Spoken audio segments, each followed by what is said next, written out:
What was YouTube? Zeo King Silver here with another episode of Tokusatsu Talking. Today we're talking about an oldie but a goodie, Space Shaider, one of the first Metal Hero series. And we're going to have a lot of fun talking about this one. It may not be as long as some other ones because, well, this one doesn't have as much to talk about as some others do. But we'll try to make it as interesting as I possibly can and hope you all enjoy. The main character of this series is Dai Sawamura, also known as Shaider, played by the late Hiroshi Tsuburaya, who just so happens to also be the grandchild of Eiji Tsuburaya, the creator of the Ultraman series. When we first see him, he's on his last day at the Space Police Academy on Planet Bird, the intergalactic law enforcement organization that protects the universe. An organization that's composed of people who are police who police the whole universe. Why does that sound familiar? Calling Buzz Lightyear, the galaxy's greatest hero. Skilled, courageous, and ever vigilant. Leaping into action, Buzz Lightyear hurtles to the rescue. His ongoing mission to protect the universe from the dark forces of evil. These are the adventures of Buzz Lightyear of Star Kamen. Well, that answers that question. Anyway, moving on, like other Metal Heroes, Shaider dons a robotic suit of armor. And like the other space sheriffs, he dons it by shouting out a command, and then his armor is pretty much teleported to him down from the spaceship he uses.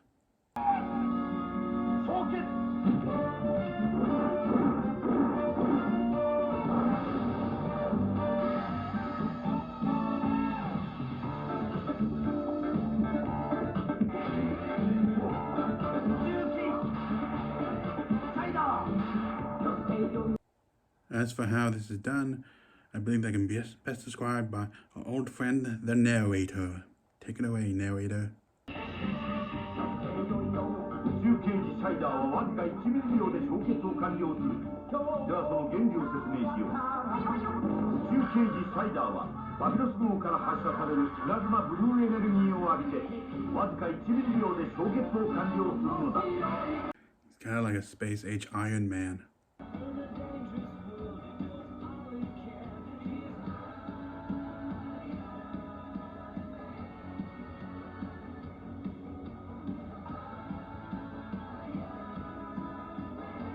One of the most things in Shaider's arsenal armor has is a Shaider scope, which allows him to see through things, as well as see things that are invisible, and also see through disguises as well.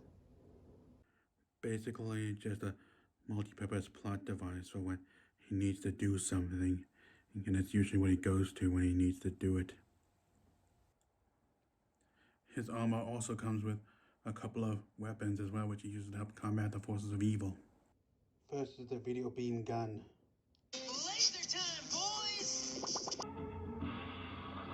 The video parts due to the video screen at the back, which helps Shaider zoom in on targets as well as find them when need be.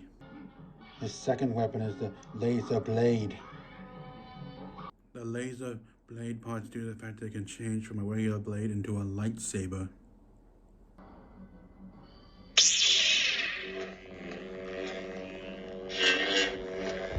And that does it for his weapons. Yeah, I mean, compared to some others, he really doesn't have that big an arsenal. Anything else he has is used for different things like reconnaissance and whatnot. Anyway, next we move on to the vehicles that Shaider possesses. First up is the Blue Hawk, his flying motorcycle. It's time to rock and roll. As you've seen, his bike can change from a regular motorcycle onto a flying motorcycle for when he needs to get to some place he can't get on the ground. Anyway, let's move on to our next vehicle now, shall we? Shaider later on gains a second motorcycle.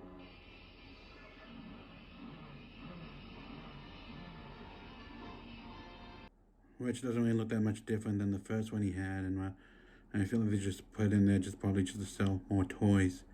Anyway, let's get on to the next vehicle now, shall we? Next is the Scion, which is actually two vehicles in one. One of these forms is the Battle Scion, in which it becomes a drill tank. Next is the Sky Scion, which is a high-tech jet.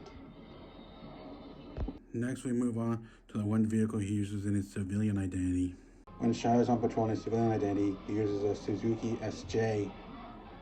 On a side note, this vehicle was used in the very first Metal Hero series, Gavan, in which it was red, but was reused in Shaider, where it was painted blue. And now we move on to our final vehicle, the most powerful and most important one in Shaider's arsenal. The Varvelos, the source of Shaider's armor, as well as his other vehicles and everything else he uses in his combat against the forces of evil. And as with its predecessors, it can transform into a giant robot.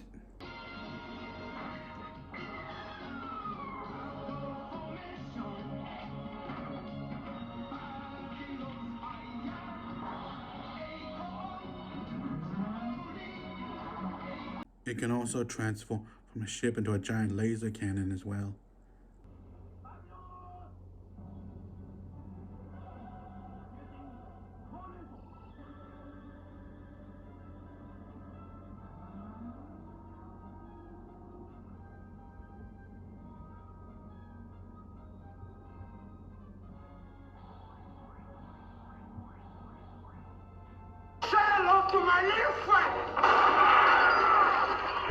And that's pretty much all I can talk about our main character Shaider without going into too much spoiler territory.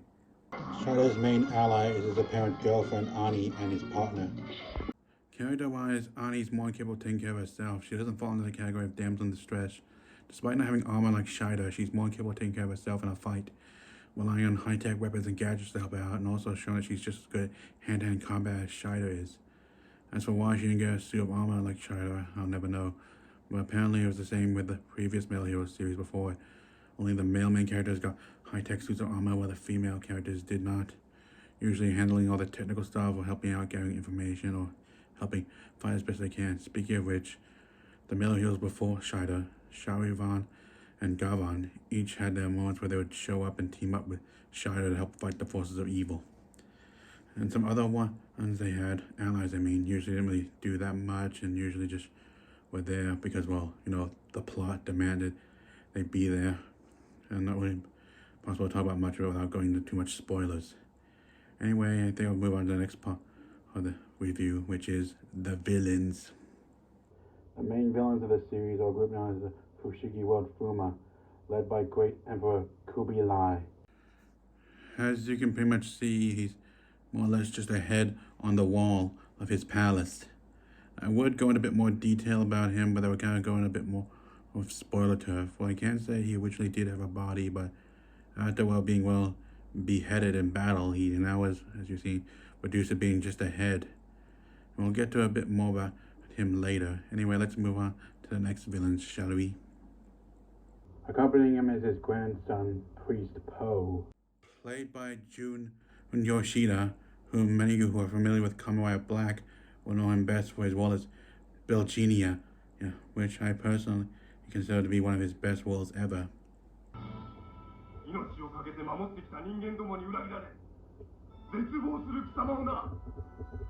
As you can see, Po has a thing for feminine looks and also is obsessed with looking beautiful. But despite this, do not underestimate him. He's a powerful opponent in battle, especially with his staff, and also a brilliant tacticianist. And as I said before, he's the grandson of the leader of the Fuma. Yeah, I know, he doesn't really look like him. That's pretty much because he takes that after his parents, who apparently had human appearances. I would say more about that, but I would delve a bit more into spoiler turf, which gets revealed more towards the end of the series. So I think it's best to not say much. All in all, I do think Po is a pretty interesting character, though I feel like a bit more could have been done with him. But hey, what can you do? Anyway, let's move on to the next villain now, shall we? Next is Commander Hessler, portrayed by Kazuhiko Kubo. Character-wise, not really a whole lot to say about Hessler. He's the typical evil general, the main villain, like a tough warrior who's proud of their abilities and usually prefers brute force over strategy. Though yeah, is capable of coming up with some strategies, but most prefers to just rush in and use violence. Him and Po often clash over how to do things, whereas Po is more tactical and prefers to think things through more. Hessler would prefer they just rush in and take over the earth with brute force, launch a full-scale attack and be done with it. Though Poe's method was the one that got chosen instead. All in all, I do think he's kind of interesting, but I feel like he wasn't used as well as he should have been. In one episode, we learned that Hessler has a younger brother called Himmler. Himmler originally arrived to help his older brother Hessler in battle against Shaider, and for a time everything was all right, but then it seemed like their master was starting to favor Himmler over Hessler, who started to think that his brother might be trying to betray him and take his place. And while originally his brother had no desire, he eventually decided to try and do just that. And well, his reward for that was, well, death by his brother's hands. Why, brother, why? Next is a group of warriors simply called the Girls' Army. Its members simply known as Girl 1, Girl 2, Girl 3, Girl 4, and Girl 5. Character-wise, not really a whole lot to say about them. Despite being skilled warriors, they usually don't provide much of a threat, and usually Shaider and or Annie is able to deal with them just fine, both when it's the two of them fighting together or just one of them fighting them alone. But make no mistake, they are tough. Though sadly not really a whole lot to reveal about them, and they don't really get fleshed out that much, save for Girl 1, who is obviously the leader, and also acts as Hessler's right hand. And she's also the one who cautioned him when his younger brother arrived, and the one who gave him the idea that his younger brother might be trying to double-cross him and betray him, and she was right to do so. And she's shown to be extremely loyal to Hessler. Other than that, not really much else to say without going too much into spoiler turf. I really feel like a bit more could have been done with them. And well, it was an interesting idea nonetheless. Next is Nosoi, Ida, Plutus Yada, Singing Shingen, Upper Half Monk, and Hungry Gaki. Known simply as beasts, they are low-level creatures who are mostly seen in the throne room, though they're capable of assuming human form and also other things as well, sometimes being called in when they need extra help doing a scheme, though combat-wise they're pretty much useless and easy to deal with in combat.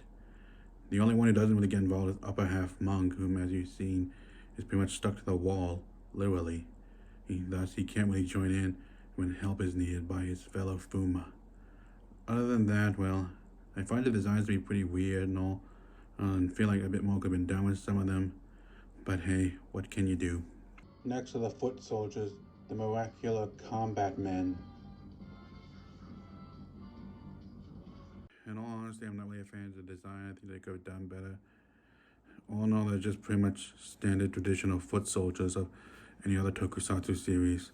Not really anything about them that's really unique. I mean, they can assume human form and other such things, but other than that, they're not really much of a threat. The heroes can deal with them easily, and thus don't have to try that hard when fighting them. Usually the other villains just bring them in when they need extra numbers when fighting the heroes, or need extra help with a mission or something like that, or when they're needed to pilot their own evil vehicles. Other than that, not really a whole lot else to say about them. Their base of operations is the Fushigi Palace, which resembles Mayan pyramids. The villains also have a bizarre type of fighter craft which they use to attack the heroes. They also have these flying tank-like vehicles in the shape of heads with great destructive power. And now we move on to the monsters of the week part of the review. Well, normally I'm excited for this part. This time around it feels, well, different. The monsters of the week are called Fushigi beasts, which Kublai produces from his mouth in the form of eggs. You a villain producing eggs from mouth which hatch into monsters. Have I ever heard that before?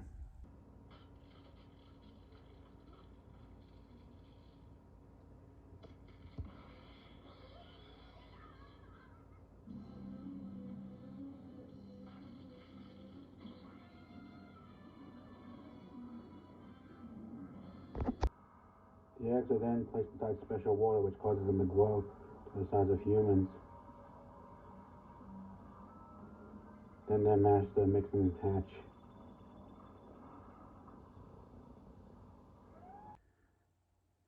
The monster you saw getting born was the first monster of the week, and well, as you've seen, they tend to have pretty funny appearances. And well, I wasn't really a fan of the monsters of the week in this series. Like, they tend to come off as too weird and goofy looking for me. Though there were a few who I did like. though there were some I didn't like, such as the first one, which we just saw, and the second one, which resembles a dog.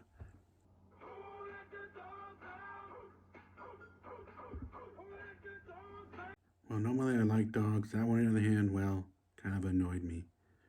And another one I found really weird was this one that had bongos in his chest. I don't believe this. And this weird worm monster with a second head on its stomach. Not to mention one made entirely out of food. Yeah, you heard me right. One made entirely out of food. There were a few monsters I actually did like, such as an elephant monster.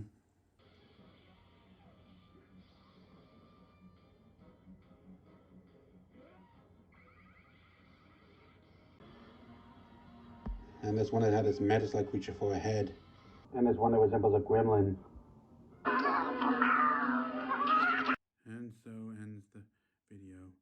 It's also worth noting that doing Shaider's one, it had a couple of movies, though they more or less felt no different than the episodes, as they tend to go just as long and also use the same effects, but were still fun to watch. Also in 2014, a new Shaider movie was made with a new main character, with much more up-to-date special effects and everything else that made it also fun to watch. Anyway, would I recommend Shaider? Definitely. I mean, despite its flaws, it's definitely a fun and series to watch with some good action in it and also some interesting plots and all. Well, hope you enjoy today's episode. If I missed anything, please mention so in the comments. Until we meet again, guys. Later.